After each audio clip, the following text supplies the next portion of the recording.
In essence, the claim for the miracle of the speed of light in the Quran is as follows. Angels are made of light, therefore they travel at the speed of light. The Quran says that the affair, which is Allah's will, ascends to him in a day, which for us is 1,000 years of what we count. The moon was used for counting years. Therefore, the distance travelled by the moon in 1,000 years equals the distance travelled by light in one day.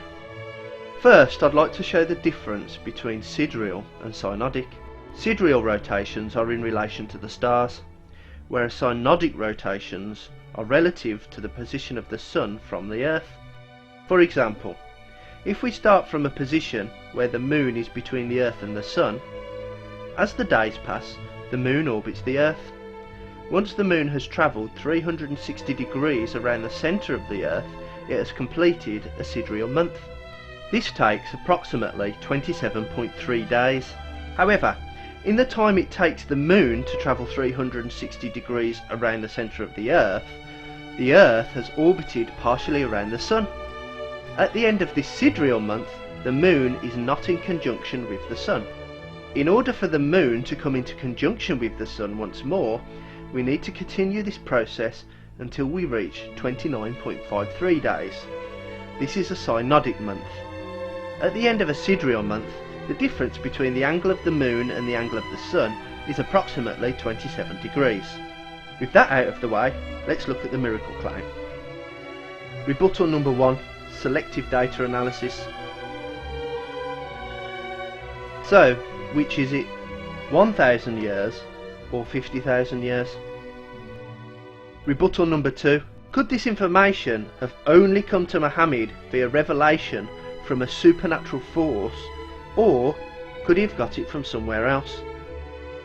So even if the equation in this claim was accurate, and I will show that it's not, then it rules out the possibility of it being a miracle, simply because it was information he could have obtained from just about any Jew or Christian.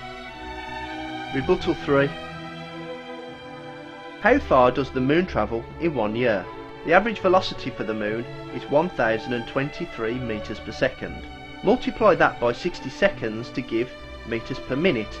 Multiply that by 60 minutes to give meters per hour. There are just over 8,766 hours in a sidereal year.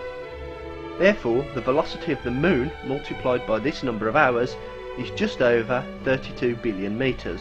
So, in 1,000 years, it travels 1,000 times further. Dividing by the number of seconds in a sidereal day, just as the miracle claim does, would give us the speed of light as just over 374 million meters per second, which is monumentally wrong.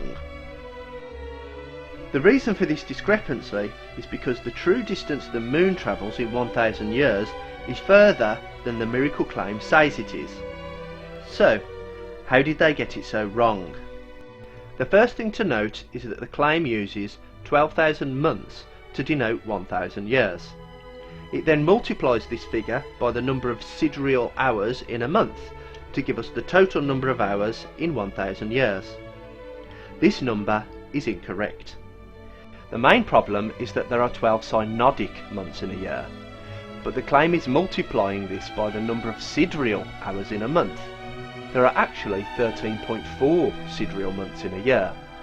So by multiplying by 12,000 months instead of 13,359 months, the author was able to hide 1,359 from the result.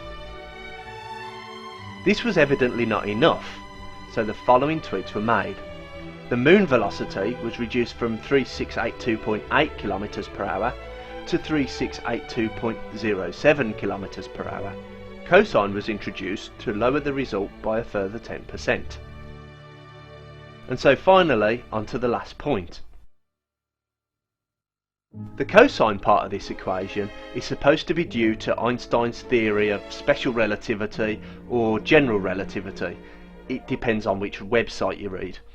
The simple fact is, this is not related to either of those scientific theories at all. It's simply thrown in to reduce the result. Neither of the equations used in those scientific theories use a cosine. And now I will prove that the cosine is pure trickery. An equation is always balanced. For example, distance equals speed times time. 100 meters equals 10 meters per second multiplied by 10 seconds. If you halve the speed, you will halve the total distance travelled. You never need to change the equation for each scenario. To be correct, the equation should produce a correct result for every input scenario.